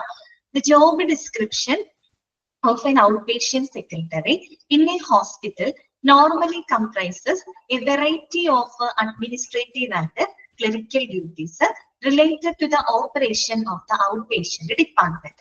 അത് ഒന്ന് അണ്ടർലൈൻ ചെയ്തിരിക്കാം കേട്ടോ. അതാണ് അതിന്റെ ഉത്തരം. ആരാണ് ഔട്ട് പേഷ്യന്റ് സെക്രട്ടറി എന്നുള്ളതിന്റെ ആ ഒരു ഡെഫിനിഷൻ ആണ് അവിടെ കൊടുത്തിരിക്കുന്നത്. The job description of an outpatient secretary in a hospital normally comprises a variety of administrative and clerical duties related to the operation of the outpatient department. ഞാൻ ഈ പറഞ്ഞ കാര്യമല്ല, ഔട്ട് പേഷ്യന്റ് വിഭാഗവുമായിട്ട് ബന്ധപ്പെട്ട പ്രവർത്തനങ്ങൾ, അതുമായിട്ട് ബന്ധപ്പെട്ട പ്രവർത്തനങ്ങളിലെ വിവിധ അഡ്മിനിസ്ട്രേറ്റീവ് അതുപോലെ തന്നെ ക്ലറിക്കൽ ചുമതലകളൊക്കെ നിർവഹിക്കാനായിട്ട് ഉത്തരവാദിത്തമുള്ള ഒരു പ്രൊഫഷണൽ ആണ് ആരെന്ന് പറയുന്നത് out patient secretary. Okay, some of the key responsibilities an outpatient secretary in a hospital may comprise of. അതായത് ഒരു ഔട്ട് പേഷ്യന്റ് സെക്രട്ടറിയുടെ റെസ്പോൺസിബിലിറ്റീസ് എന്തൊക്കെയാണ്? അതൊന്നും മാറിപ്പോകരുത്. അഡ്മിനിസ്ട്രേറ്ററുടെ റെസ്പോൺസിബിലിറ്റി നമ്മൾ പറഞ്ഞു. ഇനി നമ്മൾ പഠിക്കുന്നത് ഔട്ട് പേഷ്യന്റ് സെക്രട്ടറിയുടെ റെസ്പോൺസിബിലിറ്റി ആണ്. അപ്പൊ ഒരു കാര്യം നമുക്ക് ഊഹിക്കാം, ഔട്ട് പേഷ്യന്റുമായിട്ട് ബന്ധപ്പെട്ട കാര്യങ്ങളൊക്കെ ആയിരിക്കും അദ്ദേഹത്തിന് വരുന്നുണ്ടാവാം അല്ലെ? അപ്പൊ നോക്കാം. ഒന്നാമത്തെ പോയിന്റ് എന്താണ്? Scheduling appointment. എത്ര പോയിന്റ് ഉണ്ടെന്ന് അറിയോ? 7 പോയിന്റ് ഉണ്ട് കേട്ടോ. ഒന്നാമത്തെ പോയിന്റ് ഇതാണ്, ഷെഡ്യൂളിംഗ് അപ്പോയിന്റ്മെന്റ്. എന്തായിരിക്കും? അപ്പോയിന്റ്മെന്റ്സുകളെല്ലാം ഷെഡ്യൂൾ ചെയ്യാം അല്ലെ? ഓക്കെ, പിന്നെ എന്തൊക്കെയാണ് രണ്ടാമത്തെ പോയിന്റ്? അത് തന്നെ പേഷ്യന്റ് അപ്പോയിന്റ്മെന്റ് ഷെഡ്യൂൾ ചെയ്യാം കേട്ടോ. രണ്ടാമത്തത് കോർഡിനേറ്റിംഗ് പേഷ്യന്റ് കെയർ, അതായത് രോഗികളുടെ പരിചരണം കൃത്യമായിട്ട് കോർഡിനേറ്റ് ചെയ്യാം. ഓക്കെ, പിന്നെന്താണ്? Answering phone calls. ഫോൺ കോൾസുകളെല്ലാം തന്നെ ആൻസർ ചെയ്യാം. ഓക്കെ, പിന്നെ നാലാമത്തത് മാനേജിങ് പേഷ്യന്റ് ഇൻഫർമേഷൻ. ഈ പറയുന്ന പേഷ്യന്റിന്റെ വിവരങ്ങൾ കൃത്യമായിട്ട് മാനേജ് ചെയ്യാം. അഞ്ചാമത്തത് പ്രോസസിംഗ് മെഡിക്കൽ റെക്കോർഡ്സുകൾ. രോഗികളുമായിട്ട് ബന്ധപ്പെട്ട മെഡിക്കൽ റെക്കോർഡ്സുകൾ കൃത്യമായിട്ട് പ്രോസസ് ചെയ്യാം. പിന്നെ വരുന്നത് ഹാൻഡ്ലിംഗ് അഡ്മിനിസ്ട്രേറ്റീവ് ടാസ്കുകൾ. അത് ഓൾറെഡി പറഞ്ഞല്ലോ, അഡ്മിനിസ്ട്രേറ്റീവ് പിന്തുണ കൊടുക്കുന്ന ആളുകളാണ്. അതുകൊണ്ട് തന്നെ ഹാൻഡ്ലിംഗ് അഡ്മിനിസ്ട്രേറ്റീവ് ടാസ്കുകൾ, അഡ്മിനിസ്ട്രേറ്റീവ് പ്രവർത്തനങ്ങളെല്ലാം തന്നെ കൃത്യമായിട്ട് കൈകാര്യം ചെയ്യാം. And last and final one എന്താണ്? പ്രൊവൈഡിങ് കസ്റ്റമർ സർവീസ് കേട്ടോ. അതായത് കസ്റ്റമർ സേവനങ്ങൾ, ഉപഭോക്തൃ സേവനങ്ങൾ കൃത്യമായിട്ട് പ്രൊവൈഡ് ചെയ്യാം. അപ്പൊ ഓരോന്ന് എന്താണെന്നുള്ളത് നമുക്ക് നോക്കാം കേട്ടോ. ഷെഡ്യൂളിംഗ് അപ്പോയിന്റ്മെന്റ്, അതായത് അപ്പോയിന്റ്മെന്റ് ഷെഡ്യൂൾ ചെയ്യാം. എന്താണ്? an outpatient secretary is accountable for scheduling appointments for the patients and making sure that appointments are aptly prioritized based on the patient's medical requirements. നമുക്കറിയാലോ, അതായത് അപ്പോയിന്റ്മെന്റുകൾ കൃത്യമായിട്ട് ഒരു ഔട്ട് പേഷ്യന്റ് സെക്രട്ടറിക്ക് പേഷ്യന്റിന്റെ അപ്പോയിന്റ്മെന്റുകൾ schedule ചെയ്യാനുള്ള ഉത്തരവാദിത്വമുണ്ട്. അത് വെറുതെ ഷെഡ്യൂൾ ചെയ്താൽ മതിയോ? അല്ല. പിന്നെ എന്ത് ചെയ്യണം? ഈ പറയുന്ന രോഗികളുടെ മെഡിക്കൽ ആവശ്യകതകൾക്ക് മുൻഗണന കൊടുത്തുകൊണ്ടായിരിക്കണം അപ്പോയിന്റ്മെന്റുകൾ ഷെഡ്യൂൾ ചെയ്യുന്നത്.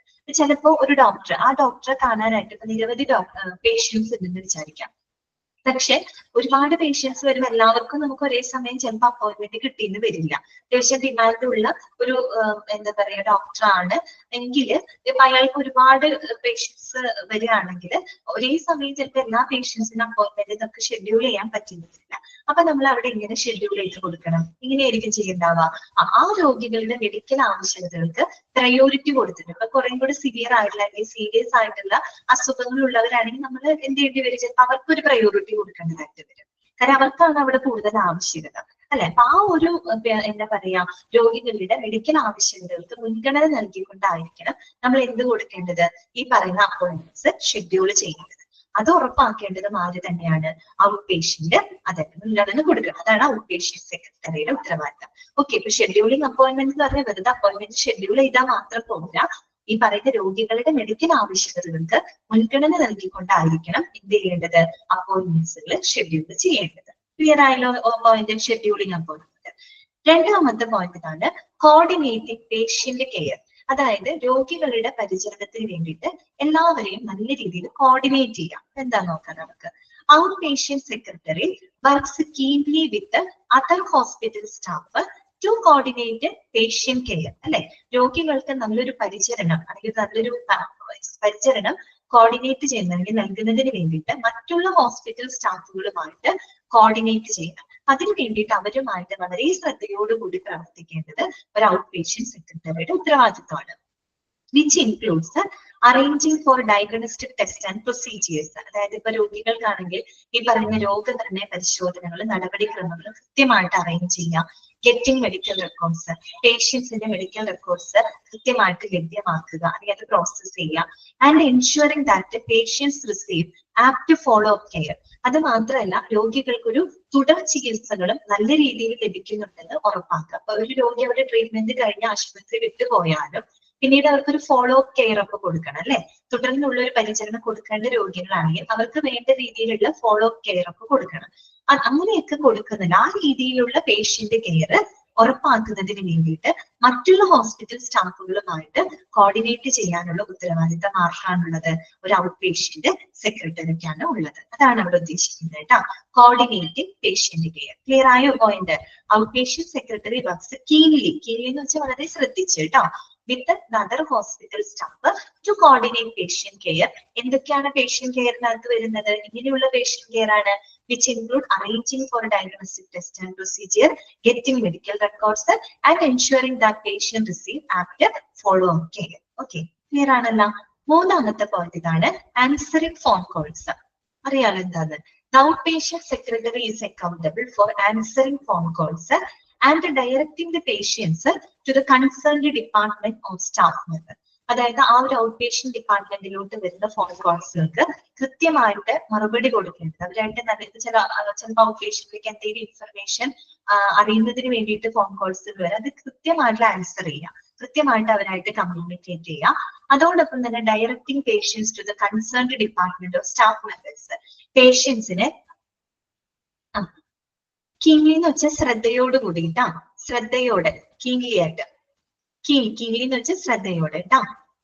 ഓക്കെ, അതായത് ഈ പറയുന്ന ബന്ധപ്പെട്ട വകുപ്പിലേക്ക്, ബന്ധപ്പെട്ട ഡിപ്പാർട്ട്മെന്റിലേക്ക് അല്ലെങ്കിൽ സ്റ്റാഫ് മെമ്പേഴ്സിനകത്തോട്ട് ഈ പറയുന്ന പേഷ്യൻസിനെ ഡയറക്റ്റ് ചെയ്ത് വിടാനുള്ള ഉത്തരവാദിത്തം ആർക്ക് തന്നെയാണ്? Outpatient സെക്രട്ടറിക്കാണ്.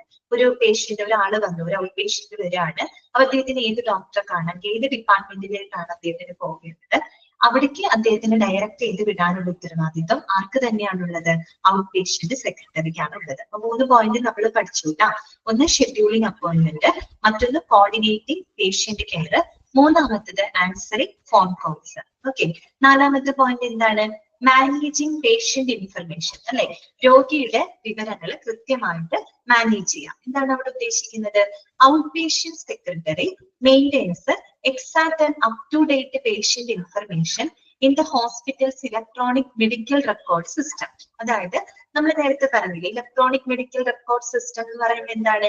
Health information system. നമ്മൾ പറഞ്ഞല്ലോ ഹോസ്പിറ്റൽ ഇൻഫർമേഷൻ സിസ്റ്റം അഥവാ ഹെൽത്ത് ഇൻഫർമേഷൻ സിസ്റ്റം ഒരു ഡിജിറ്റൽ പ്ലാറ്റ്ഫോം ആണ് അല്ലെ. അപ്പൊ അതിനകത്ത് പേഷ്യന്റിന്റെ വിവരങ്ങൾ കൃത്യമായിട്ട് സ്റ്റോർ ചെയ്യും, മാനേജ് ചെയ്യുന്നതും അതുപോലെ അവരുടെ ട്രീറ്റ്മെന്റ് പ്ലാൻ, അവരുടെ മെഡിക്കൽ റെക്കോർഡ്സുകൾ, അവർ കഴിക്കുന്ന മരുന്നുകൾ ഉൾപ്പെടെയുള്ള എല്ലാ വിവരങ്ങളും കൃത്യമായിട്ട് സ്റ്റോർ ചെയ്യുക, മാനേജ് ചെയ്യുന്ന ഒരു ഡിജിറ്റൽ പ്ലാറ്റ്ഫോം ഉണ്ട്. അതാണ് ഹെൽത്ത് ഇൻഫർമേഷൻ സിസ്റ്റം. അതാണ് ഇവിടെ ഉദ്ദേശിക്കുന്ന ഇലക്ട്രോണിക് മെഡിക്കൽ റെക്കോർഡ് സിസ്റ്റത്തിൽ. ആശുപത്രിയുടെ ഇലക്ട്രോണിക് മെഡിക്കൽ റെക്കോർഡ് സിസ്റ്റത്തിൽ വളരെ കൃത്യമായിട്ടുള്ളതും അപ് ടു ഡേറ്റ് ആയിട്ടുള്ളതുമായ വിവരങ്ങള് അതന്നെ കേട്ടോ. അധികം സുശീൽക്ക് പറഞ്ഞ ശരിയാണ് കേട്ടോ. അപ്പൊ ഈ പറയുന്ന വിവരങ്ങളെല്ലാം തന്നെ കൃത്യമായിട്ട് മെയിൻറ്റെയിൻ ചെയ്യേണ്ടത് ആരാണ്? ഔട്ട് പേഷ്യന്റ് സെക്രട്ടറിയാണ്. അവരുടെ വിവരങ്ങൾ കൃത്യമായിട്ട് ഈ സിസ്റ്റത്തിനകത്ത് വളരെ അപ് ടു ഡേറ്റ് ആയിട്ട് മെയിൻറ്റെയിൻ ചെയ്യാനുള്ള ഉത്തരവാദിത്തം ഒരു ഔട്ട് പേഷ്യന്റ് സെക്രട്ടറിക്കാണ് ഉള്ളത്. എന്തൊക്കെയാണ് രോഗിയുടെ വിവരങ്ങൾ എന്ന് പറഞ്ഞു? എന്തൊക്കെ വിവരങ്ങളാണ്? Which includes demographic information, medical history and insurance information. അപ്പൊ അതിനകത്ത് ഡെമോഗ്രഫിക് ഇൻഫർമേഷൻ, ഡെമോഗ്രഫിക് എന്ന് പറയുന്നത് ശരിക്കും ജനസംഖ്യാപരമായിട്ടുള്ള വിവരങ്ങൾ. ഇവിടെ അതല്ല കേട്ടോ ഉദ്ദേശിക്കുന്നത്. ജനസംഖ്യാപരമായ വിവരങ്ങൾ ആ രീതിയിൽ എടുക്കരുത്. ഇവിടെ ഉദ്ദേശിക്കുന്നത് നമ്മുടെ ആ ഒരു രോഗിയുടെ ഐഡന്റിറ്റി അല്ലെങ്കിൽ അവരുടെ എന്താ പറയാ ബാക്ക്ഗ്രൗണ്ട്, അവരുടെ ഒരു പശ്ചാത്തലം, ഓക്കെ, അതുമായിട്ട് ബന്ധപ്പെട്ട വിവരങ്ങളാണ്. സാധാരണ നമ്മൾ രജിസ്ട്രേഷൻ പ്രോസസ് സമയത്താണ് അങ്ങനെയുള്ള വിവരങ്ങൾ നമ്മൾ ശേഖരിക്കുന്നത്. നമുക്ക് എല്ലാവർക്കും അറിയാം, നമ്മളൊരു ഹോസ്പിറ്റലിൽ പോകുമ്പോൾ ആദ്യം തന്നെ നമ്മൾ ഫസ്റ്റ് ഹോസ്പിറ്റലിൽ പോകുമ്പോൾ അവരെന്ത് ചെയ്യും? രജിസ്ട്രേഷൻ ഫോം തരും അല്ലെ. അതിനകത്ത് അതാണ് സാധാരണയായിട്ട് നമ്മൾ കോമൺ ആയിട്ട് കളക്ട് ചെയ്യുന്ന ഡെമോഗ്രഫിക് ഇൻഫർമേഷൻസ് ആണത്. നമ്മൾ രജിസ്ട്രേഷൻ സമയത്ത് നമുക്ക് കൊടുക്കുന്നില്ലേ കുറെ കാര്യങ്ങൾ, നമ്മുടെ പേര്, നമ്മുടെ വയസ്സ്, നമ്മുടെ സെക്സ്, ജെൻഡർ ഐഡന്റിറ്റി ചോദിക്കും അല്ലെ. അതുപോലെ തന്നെ നമ്മുടെ എന്താ പറയാ കമ്മ്യൂണിറ്റി, ചിലതിൽ കമ്മ്യൂണിറ്റിയെ കുറിച്ച് ചോദിക്കും, ചിലതിന്റെ റിലീജിയൻ ഒക്കെ ചോദിക്കാറുണ്ട് ഇല്ലേ. രജിസ്ട്രേഷൻ സമയത്ത് അതൊക്കെ നമ്മളിൽ നിന്ന് കളക്ട് ചെയ്യുന്ന ഡെമോഗ്രഫിക് ഇൻഫർമേഷൻസ് ആണ്. ഓക്കെ, അതുപോലെ അവരുടെ ആ ഒരു എന്താ പറയാ ഇൻഷുറൻസ് ഇൻഫർമേഷൻസ് എന്തെങ്കിലും ഉണ്ടെങ്കിൽ അതൊക്കെ അതിനകത്ത് ഉൾപ്പെടും അല്ലെ. നമ്മൾ ഫിൽ ചെയ്ത് എഴുതി കൊടുക്കാറുണ്ട്. ആ കാര്യങ്ങളാണ്, അതാണ് ഡെമോഗ്രഫിക് ഇൻഫർമേഷൻ എന്നതുകൊണ്ട് ഉദ്ദേശിക്കുന്നത് കേട്ടോ. അപ്പൊ അത്തരത്തിലുള്ള ഡെമോഗ്രഫിക് ഇൻഫർമേഷൻസ്, പിന്നെ മെഡിക്കൽ ഹിസ്റ്ററി, അവർക്ക് എന്തെങ്കിലും അസുഖങ്ങളും ഉണ്ടായിട്ടുണ്ടോ അങ്ങനെയുള്ള മെഡിക്കൽ ഹിസ്റ്ററി, പിന്നെ ഇൻഷുറൻസ് ഇൻഫർമേഷൻ, അത് ഈ പറയുന്ന ഡെമോഗ്രഫിക് ഇൻഫർമേഷനിൽ പെടുന്നത് തന്നെയാണ് കേട്ടോ. അവർക്ക് എന്തെങ്കിലും ഹെൽത്ത് ഇൻഷുറൻസ് ഒക്കെ ഉണ്ടെങ്കിൽ അതിന്റെ വിവരങ്ങൾ.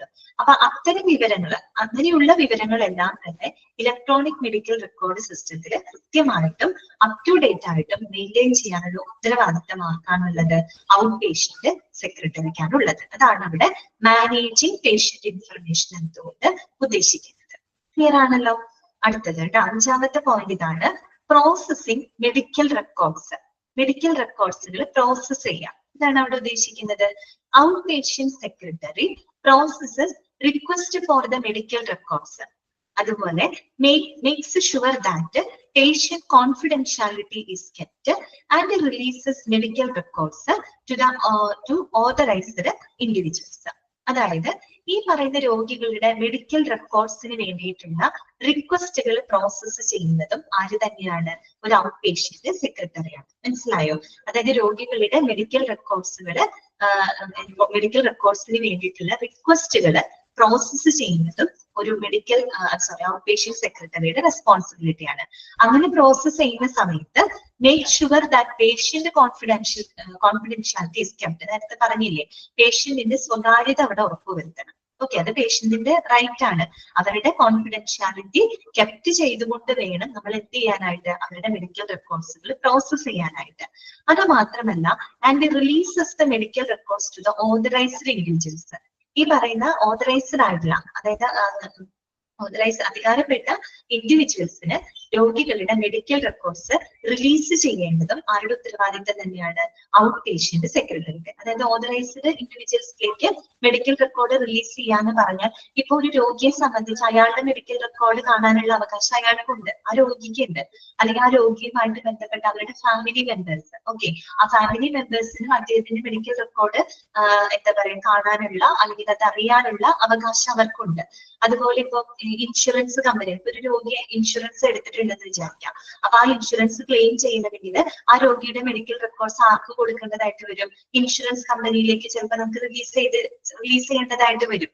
ഇല്ലേ? അതുപോലെ ചില മെഡിക്കോ ലീഗൽ കേസുകൾ നമ്മൾ പഠിച്ചിട്ടുണ്ട്. മെഡിക്കോ ലീഗൽ കേസുകൾ ഇപ്പൊ ചിലപ്പോ വേറെ എന്തെങ്കിലും എന്താ പറയാ ഈ പറയുന്ന നിയമപരമായിട്ടുള്ള ആവശ്യങ്ങൾ അന്വേഷണമൊക്കെ ആവശ്യമായിട്ടുള്ള എന്തെങ്കിലും മെഡിക്കൽ കേസുകളൊക്കെ വരികയാണെങ്കിൽ ചിലപ്പോൾ നമുക്ക് എന്ത് ചെയ്യേണ്ടതായിട്ട് വരും? ആ എൻഫോഴ്സിംഗ് ഏജൻസിക്ക് ഈ മെഡിക്കൽ റെക്കോർഡ് റിലീസ് ചെയ്യേണ്ടതായിട്ട് വരും. അതാണ് അവിടെ ഉദ്ദേശിക്കുന്നത് കേട്ടോ.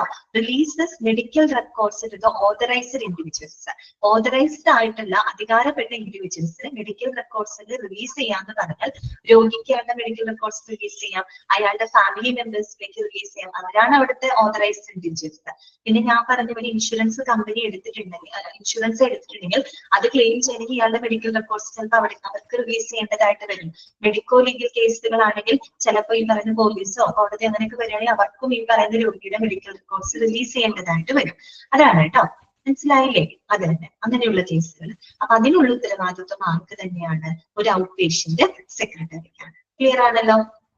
അടുത്തത് എന്താണ്? പക്ഷെ ഇതൊക്കെ ചെയ്യുമ്പോൾ ഒരു കാര്യം ഉറപ്പാക്കണം കേട്ടോ, ആ രോഗിയുടെ കോൺഫിഡൻഷ്യാലിറ്റി, സ്വകാര്യത ഉറപ്പുവരുത്തിക്കൊണ്ടായിരിക്കണം നമ്മൾ മെഡിക്കൽ റെക്കോർഡ്സുകൾ പ്രോസസ്സ് ചെയ്യേണ്ടത്. അടുത്ത പോയിന്റ് കേട്ടോ, ഹാൻഡ്ലിംഗ് അഡ്മിനിസ്ട്രേറ്റീവ് ടാസ്ക്. സമയം നിങ്ങളില്ലല്ലോ, ഹാൻഡ്ലിംഗ് അഡ്മിനിസ്ട്രേറ്റീവ് ടാസ്ക് അതായത് എന്താണ്? അതായത് അഡ്മിനിസ്ട്രേറ്റീവ് ടാസ്കുകൾ ഹാൻഡിൽ ചെയ്യുക, കൈകാര്യം ചെയ്യാം. അതായത് the outpatient secretary is accountable for handling a variety of administrative tasks like ordering office supplies, filing paperwork and managing correspondence. എന്താണ് അവിടെ ഉദ്ദേശിക്കുന്നത്? അതായത് ഈ പറയുന്ന വിവിധ തരത്തിലുള്ള നമ്മൾ നേരത്തെ പറഞ്ഞു പോയിട്ടാണ് കേട്ടോ, ഈ പറയുന്ന ഔട്ട് പേഷ്യന്റുമായിട്ട് ബന്ധപ്പെട്ട അഡ്മിനിസ്ട്രേറ്റീവ് പ്രവർത്തനങ്ങളൊക്കെ കൈകാര്യം ചെയ്യാം. എന്തൊക്കെയാണ് അഡ്മിനിസ്ട്രേറ്റീവ് പ്രവർത്തനങ്ങൾ? Like ordering office supplies. ഒരു അഡ്മിനിസ്ട്രേറ്റീവ് ഓഫീസിൽ വേണ്ടിയിട്ടുള്ള സപ്ലൈസുകൾ ഓർഡർ ചെയ്യാം. ഒരു അഡ്മിനിസ്ട്രേറ്റീവ് ഓഫീസ് ആകുമ്പോൾ അവിടെ എന്തൊക്കെ സപ്ലൈസ് ആവശ്യമായിട്ട് വരും? ചിലപ്പോൾ കമ്പ്യൂട്ടർ സിസ്റ്റംസ് ആവശ്യം വരും, പ്രിന്ററുകൾ ആവശ്യം വരില്ലേ? പ്രിന്റർ ആവശ്യം വരും. അതുപോലെ ചിലപ്പോൾ ഫോട്ടോസ്റ്റാറ്റ് മെഷീൻസ് ഒക്കെ ചിലപ്പോൾ ആവശ്യമായിട്ട് വരും. പേന, പെൻസില്, പേപ്പറുകള്, ഫയലുകള്, ഇതൊക്കെ എന്താണ്? ഓഫീസ് സപ്ലൈസ് ആണ് അല്ലെ? ടേബിള്, അവിടെ ഇരിക്കുന്ന കസേരകൾ, ഇതൊക്കെ ഓഫീസ് സപ്ലൈസ് ആണ്. അപ്പൊ ഇത്തരത്തിലുള്ള ഒരു അഡ്മിനിസ്ട്രേറ്റീവ് ഓഫീസിലേക്കുള്ള സപ്ലൈസുകൾ കൃത്യമായിട്ട് ഓർഡർ ചെയ്യാം. അതുപോലെ ഫയലിംഗ് പേപ്പർ വർക്കുകളൊക്കെ കൃത്യമായിട്ട് ഫയൽ ചെയ്യാം. ഓക്കെ, പിന്നെന്താണ്? അതെ, ആൻഡ് മാനേജിങ് കറസ്പോണ്ടൻസ്. കറസ്പോണ്ടൻസ് എന്ന് പറഞ്ഞു കഴിഞ്ഞാൽ ഉദ്ദേശിക്കുന്നത് ഇവിടെ കമ്മ്യൂണിക്കേഷൻസ് ആണ്. അതായത് പല ടൈപ്പ് കറസ്പോണ്ടൻസ് ഉണ്ട്. ഇപ്പൊ ലെറ്റേഴ്സ് വഴി നമുക്ക് കമ്മ്യൂണിക്കേറ്റ് ചെയ്യാം. കറസ്പോണ്ടൻസ് എന്ന് ഉദ്ദേശിക്കുന്നത് റെക്കോർഡ് ഓഫ് കമ്മ്യൂണിക്കേഷൻ ആണ് കേട്ടോ. റെക്കോർഡ് ഓഫ് ഇങ്ങനെയൊക്കെ നമുക്ക് കമ്മ്യൂണിക്കേറ്റ് ചെയ്യാം. ലെറ്റേഴ്സ് വഴി നമുക്ക് കമ്മ്യൂണിക്കേറ്റ് ചെയ്യാം, ഇമെയിൽസ് വഴി കമ്മ്യൂണിക്കേറ്റ് ചെയ്യാം, ഇല്ലേ? ഫാക്സസ് വഴി നമുക്ക് കമ്മ്യൂണിക്കേറ്റ് ചെയ്യാം, മെമ്മോറാൻഡംസ് വഴിയായിട്ട് കമ്മ്യൂണിക്കേറ്റ് ചെയ്യാം. അതുപോലെ തന്നെ പേഷ്യൻസിന്റെ പല ഫീഡ്ബാക്സും കാര്യങ്ങളൊക്കെ നമുക്ക് ലഭിക്കും. മെയിൽ വഴി ലഭിക്കാം, ലെറ്റർ വഴി ലഭിക്കാം. അപ്പൊ അതൊക്കെ പല ടൈപ്പ് കറസ്പോണ്ടൻസ് ആണ്. ദാറ്റ് മീൻസ് കമ്മ്യൂണിക്കേറ്റീവ് മെത്തേഡ്സുകളാണ്. അപ്പൊ അങ്ങനെയുള്ള കമ്മ്യൂണിക്കേഷൻസ് ഒക്കെ കൃത്യമായിട്ട് മാനേജ് ചെയ്യാം. അപ്പൊ ലെറ്റർ വരികയാണ്, അല്ലെങ്കിൽ ഒരു ഇമെയിൽ വരികയാണ്, അത് നമ്മൾ കൃത്യമായിട്ട് വായിച്ച് മനസ്സിലാക്കി സോർട്ട് ചെയ്ത് പ്രയോറിറ്റിക്ക് അനുസരിച്ച് സോർട്ട് ചെയ്ത് അതിന് കറക്റ്റ് ആയിട്ട് റെസ്പോണ്ട് ചെയ്യും. ഓക്കെ, അങ്ങനെയുള്ള കാര്യങ്ങൾ അതാണ് മാനേജിങ് കറസ്പോണ്ടൻസ് എന്നതുകൊണ്ട്. തന്നെ കത്തിടപാടുകൾ, മെയിലുകൾ, ഫാക്സുകള്, പേഷ്യൻസിന്റെ ഫീഡ്ബാക്സുകൾ, അങ്ങനെയുള്ള കാര്യങ്ങളൊക്കെ വരുമ്പോൾ അത് കൃത്യമായിട്ട് മാനേജ് ചെയ്യാം. മനസ്സിലായല്ലോ? അതാണ് അവിടെ ഉദ്ദേശിക്കുന്നത് കേട്ടോ. അപ്പൊ handling administrative task, out patient secretary is accountable for handling A variety of administrative task like ordering office supplies, filing paper work and managing correspondence. Clear ആയല്ലോ? ലാസ്റ്റ് വൺ, സെവൻത് പോയിന്റ് ഇതാണ്, providing customer service. ഉപഭോക്തൃ സേവനങ്ങൾ നൽകുക. എന്താണ് കാര്യം? Out patient secretary is often the first point of contact for the patients. So providing excellent customer service is a crucial part of the job. നമുക്കറിയാം out patient secretary ആണ്. ആദ്യം തന്നെ രോഗികൾ വരുന്നത് ഔട്ട് പേഷ്യൻസ് ആയിട്ടാണ് വരുന്നത് അല്ലെ? എല്ലാവരും അല്ല, മിക്കവരും അല്ല. അപ്പൊ അതുകൊണ്ട് തന്നെ ഈ പറയുന്ന ആദ്യമായിട്ട് രോഗികളായിട്ട് കോണ്ടാക്ട് വെക്കുന്ന ഫസ്റ്റ് വ്യക്തി എന്ന് പറയുന്നത് ഔട്ട് പേഷ്യന്റ് സെക്രട്ടറി ആണ്. അതുകൊണ്ട് തന്നെ കസ്റ്റമേഴ്സുമായിട്ട് നല്ല രീതിയിൽ പ്രവർത്തിക്കാൻ, നല്ല രീതിയിൽ അവരുമായിട്ട് ഒരു എക്സലന്റ് കസ്റ്റമർ സർവീസ് പ്രൊവൈഡ് ചെയ്യാനുള്ളത് ആ ഒരു ജോലിയുടെ ഏറ്റവും നിർണായകമായിട്ടുള്ള ഒരു കാര്യമാണ്. മനസ്സിലായല്ലോ? ഇത്രയാണ് 7 പോയിന്റുകൾ വരുന്നത്. ഇതൊക്കെയാണ് ഷെഡ്യൂളിംഗ് അപ്പോയിന്റ്മെന്റ്സുകൾ ഷെഡ്യൂൾ ചെയ്യുക. പക്ഷെ ഷെഡ്യൂൾ ചെയ്യുന്ന സമയത്ത് എപ്പോഴും എന്താണ്, രോഗികളുടെ മെഡിക്കൽ ആവശ്യകതകൾക്ക് മുൻഗണന നൽകിക്കൊണ്ടായിരിക്കണം എന്ത് ചെയ്യേണ്ടത്, അപ്പോയിന്റ്മെന്റുകൾ ഷെഡ്യൂൾ ചെയ്യേണ്ടത്. രണ്ടാമത്തത് കോർഡിനേറ്റിംഗ് പേഷ്യന്റ് കെയർ. അതായത് പേഷ്യന്റിന് നല്ലൊരു പരിചരണം ഉറപ്പാക്കുന്നതിന് വേണ്ടിയിട്ട് മറ്റുള്ള ഹെൽത്ത് പ്രൊഫഷണൽസുമായിട്ട് കോർഡിനേറ്റ് ചെയ്തുകൊണ്ട് പ്രവർത്തിക്കാം. പിന്നെ ആൻസറിങ് ഫോൺ കോൾസ് അറിയാലോ, ഔട്ട് പേഷ്യന്റ് ഡിപ്പാർട്ട്മെന്റിലോട്ട് വരുന്ന കോളുകൾ അതിനെ ആൻസർ ചെയ്യുക. അതോടൊപ്പം തന്നെ പേഷ്യൻസിനെ അവരും ബന്ധപ്പെട്ട വകുപ്പുകളിലേക്ക് അല്ലെങ്കിൽ സ്റ്റാഫുകളിലേക്ക് അവരെ ഡയറക്ട് ചെയ്ത് വിടേണ്ടതും ഔട്ട് പേഷ്യന്റ് സെക്രട്ടറിയാണ്. പിന്നെ മാനേജിങ് പേഷ്യന്റ് ഇൻഫർമേഷൻ, അതായത് hospital information system, electronic medical റെക്കോർഡ്സുകളിലൊക്കെ പേഷ്യന്റിന്റെ വിവരങ്ങൾ കൃത്യമായിട്ടും അപ് ടു ഡേറ്റ് ആയിട്ടും മെയിൻറ്റെയിൻ ചെയ്യുന്നത് ഒരു ഔട്ട് പേഷ്യന്റ് സെക്രട്ടറിയാണ്. അതിൽ എന്തൊക്കെ ഇൻഫർമേഷൻ ആണ് നമ്മൾ പറഞ്ഞു? ഡെമോഗ്രഫിക് ഇൻഫർമേഷൻസ് വരും, മെഡിക്കൽ ഹിസ്റ്ററി വരും, അതുപോലെ ഇൻഷുറൻസ് ഇൻഫർമേഷൻസ് ഒക്കെ അതിനകത്ത് വരും. പിന്നെ പ്രോസസ്സിംഗ് മെഡിക്കൽ റെക്കോർഡ്സ്, കൃത്യമായിട്ട് മെഡിക്കൽ റെക്കോർഡ്സുകൾക്കായിട്ടുള്ള എന്താ പറയുക റിക്വസ്റ്റുകൾ പ്രോസസ് ചെയ്യേണ്ടത് ഒരു ഔട്ട് പേഷ്യന്റ് സെക്രട്ടറിയാണ്. ഇത് പ്രോസസ്സ് ചെയ്യുന്ന സമയത്ത് രോഗിയുടെ കോൺഫിഡൻഷ്യാലിറ്റി ഉറപ്പുവരുത്തണം. അത് മാത്രമല്ല ഓതറൈസ്ഡ് ഇൻഡിവിജ്വൽസിലേക്ക് രോഗിയുമായിട്ട് ബന്ധപ്പെട്ട മെഡിക്കൽ റെക്കോർഡ്സിൽ റിലീസ് ചെയ്യേണ്ടതും ആരുടെ ഉത്തരവാദിത്തം തന്നെയാണ്? ഔട്ട് പേഷ്യന്റ് സെക്രട്ടറിയുടെ റെസ്പോൺസിബിലിറ്റിയാണ്. പിന്നെ ആറാമത്തെ ഹാൻഡ്ലിംഗ് അഡ്മിനിസ്ട്രേറ്റീവ് ടാസ്കുകൾ, അതായത് ഈ പറയുന്ന ഓഫീസുമായിട്ട് ബന്ധപ്പെട്ട അഡ്മിനിസ്ട്രേറ്റീവ് പ്രവർത്തനം, ഓഫീസിലെ സപ്ലൈസിന് ഓർഡർ കൊടുക്കുക, അതുപോലെ തന്നെ പേപ്പർ വർക്കുകൾ ഫയൽ ചെയ്യുക, അതുപോലെ കറസ്പോണ്ടൻസ് കാര്യങ്ങൾ. കറസ്പോണ്ടൻസ് മീൻസ് ഇടപാടുകളാണ് കേട്ടോ.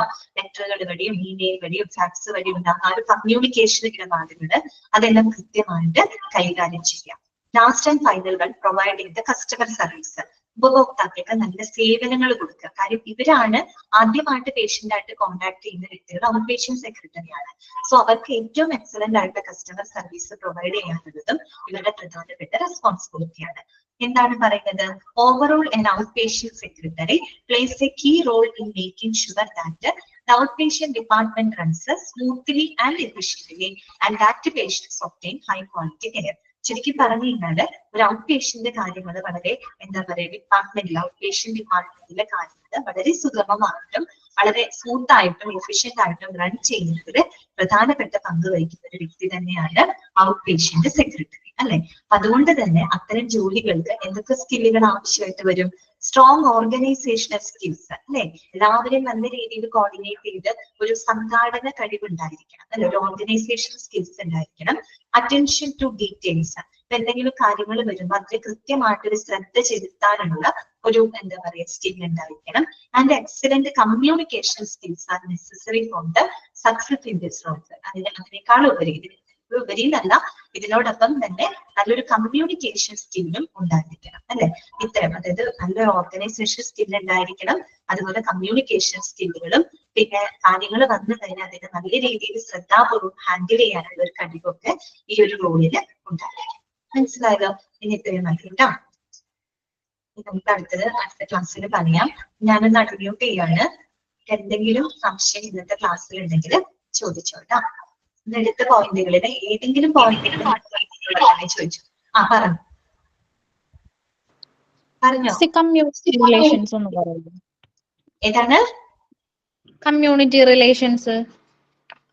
കമ്മ്യൂണിറ്റി റിലേഷൻസ് അല്ലെ ഇവിടെ ഇതിൽ വരുന്നതല്ലേ, അഡ്മിനിസ്ട്രേഷനിൽ വരുന്നതല്ലേ. ഹോസ്പിറ്റൽ അഡ്മിനിസ്ട്രേറ്ററുടെ റെസ്പോൺസിബിലിറ്റി ആണ് കമ്മ്യൂണിറ്റി. നമ്മുടെ ഹോസ്പിറ്റലിൽ നിലനിൽക്കുന്നത് ഒരു കമ്മ്യൂണിറ്റിയിലല്ലേ, ഒരു പബ്ലിക്കിലല്ലേ നിലനിൽക്കുന്നത്. ആ ഒരു കമ്മ്യൂണിറ്റി ആയിട്ട് നല്ലൊരു പോസിറ്റീവ് ആയിട്ടുള്ള ഒരു ബന്ധം നിലനിർത്തേണ്ടത് അഡ്മിനിസ്ട്രേറ്ററുടെ ഉത്തരവാദിത്വമാണ്. മനസ്സിലായോ? അതായത് അതിന് വേണ്ടിയിട്ട് കമ്മ്യൂണിറ്റി ആയിട്ട് നമ്മൾ പബ്ലിക് റിലേഷൻ പഠിച്ചില്ലേ ചെയ്യാം. അതുപോലെ തന്നെയാണ് ഒരു ഹോസ്പിറ്റലിൽ പബ്ലിക്കിനാണ് സേവനം കൊടുക്കുന്നത്, ഒരു കമ്മ്യൂണിറ്റിക്കാണ് അവിടെ സേവനം കൊടുക്കുന്നത്. ആ കമ്മ്യൂണിറ്റി ആയിട്ട് പോസിറ്റീവ് റിലേഷൻഷിപ്പ് ഉണ്ടാക്കിയെടുക്കേണ്ടത് അഡ്മിനിസ്ട്രേറ്ററുടെ റെസ്പോൺസിബിലിറ്റിയാണ്. അപ്പൊ എങ്ങനെയാണ് ഒരു പോസിറ്റീവ് റിലേഷൻഷിപ്പ് ഉണ്ടാക്കിയെടുക്കുക? ഇങ്ങനെയൊക്കെ ഉണ്ടാക്കിയെടുക്കുന്നത്, അതായത് ഇപ്പൊ ഒരു കമ്മ്യൂണിറ്റി ഔട്ട്റീച്ച് പ്രോഗ്രാമുകളൊക്കെ നടത്താം. ഇപ്പൊ നമ്മൾ ഒരു ഹോസ്പിറ്റലിനെ ബേസ് ചെയ്തുകൊണ്ട് നമ്മൾ പബ്ലിക്കിൽ ചിലപ്പോൾ സൗജന്യ നേത്രരോഗ ചികിത്സാ ക്യാമ്പുകൾ കൊടുക്കും. അതുപോലെ ചില ന്യൂട്രീഷൻ പ്രോഗ്രാമുകൾ, ക്യാൻസർ സ്ക്രീനിങ് ക്യാമ്പുകളൊക്കെ ചെയ്യാറുണ്ട്. സൗജന്യമായിട്ട് നമ്മൾ കൊടുക്കുന്നതാണ് ഹോസ്പിറ്റലിന്റെ ഉത്തരവാദിത്തത്തിന്. അപ്പൊ അങ്ങനെ ചെയ്യുമ്പോൾ ഹോസ്പിറ്റലിന്റെ സേവനങ്ങൾ എവിടേക്ക് എത്താണ്? പബ്ലിക്കിലോട്ട് എത്താണ്, അല്ലെ? കമ്മ്യൂണിറ്റിയിലോട്ട് എത്താണ്. അത് നല്ല പ്രവർത്തനങ്ങളിലൂടെ. അതുകൊണ്ടാണ് പോസിറ്റീവ് റിലേഷൻഷിപ്പ് ആ രീതിയിലൊക്കെയാണ് നമ്മൾ ഉണ്ടാക്കിയെടുക്കുന്നത്. അങ്ങനെ നമ്മൾ ക്യാമ്പുകളൊക്കെ നടത്തുകയാണെങ്കിൽ നമുക്ക് അവിടുത്തെ ലോക്കൽ ഓർഗനൈസേഷനായിട്ട് സഹകരിക്കേണ്ടി വരും അല്ലെ. അതായത് ഇപ്പൊ പഞ്ചായത്തോ മുനിസിപ്പാലിറ്റി ഒക്കെ ഉണ്ടെങ്കിൽ അവരുമായിട്ട് സഹകരിച്ചുകൊണ്ടാണ് നമ്മൾ ചില ലൊക്കാലിറ്റികളിലൊക്കെ നമ്മൾ എന്ത് ചെയ്യുക, ക്യാമ്പുകളൊക്കെ കണ്ടക്ട് ചെയ്യുക. ശരിയല്ലേ? അപ്പൊ ശരിക്കും ചിന്തിച്ചു കഴിഞ്ഞാൽ ഹോസ്പിറ്റലിന്റെ സേവനം അവിടെ മാത്രം ഒതുങ്ങാതെ ഒരു പബ്ലിക്കിലേക്ക്, ഒരു കമ്മ്യൂണിറ്റിയിലേക്ക് നമ്മൾ എത്തിക്കുന്നുണ്ട് ഇല്ലേ? നല്ല രീതിയിൽ നമ്മൾ എത്തിക്കുന്നുണ്ട്. അതാണ് നമ്മൾ ഉദ്ദേശിക്കുന്നത്. മനസ്സിലായോ? അപ്പൊ കമ്മ്യൂണിറ്റിയുടെ മെഡിക്കൽ ആവശ്യകതകളും കൂടെ മനസ്സിലാക്കിക്കൊണ്ട് ഹോസ്പിറ്റലിന്റെ സേവനങ്ങൾ എന്ത് ചെയ്യാം, അവരിലേക്ക് എത്തിക്കാം, അതിന് വേണ്ടിയിട്ട് സഹായിക്കാം, അല്ലെങ്കിൽ അതിന് വേണ്ടിയിട്ട് പ്രവർത്തിക്കാം. അതാണ് അവിടെ ഉദ്ദേശിക്കുന്നത് കേട്ടോ. മനസ്സിലായോ? ക്ലിയർ ആയോ? ക്ലിയർ ആയി. ക്ലിയർ ആയില്ലേ? ഓക്കെ. വേറെ എന്തെങ്കിലും ഡൗട്ട് ആർക്കെങ്കിലും ഉണ്ടെങ്കിൽ ചോദിക്കാം കേട്ടോ. ഞാൻ പറഞ്ഞ പോയിന്റുകളിൽ എന്തെങ്കിലും സംശയം തോന്നിയിട്ടുണ്ടെങ്കിൽ ചോദിക്കാം. ഓക്കെ. അല്ലെങ്കിൽ നമുക്ക് ക്ലാസ് വൈൻഡപ്പ് ചെയ്യാം കേട്ടോ. കുഴപ്പമില്ലല്ലോ? അപ്പൊ നിങ്ങൾ പോയി ഊണ് കഴിച്ചോ? എനിക്ക് വിശക്കുന്നുണ്ട്. ശരി കേട്ടോ. Okay. Thank you. Thank you miss.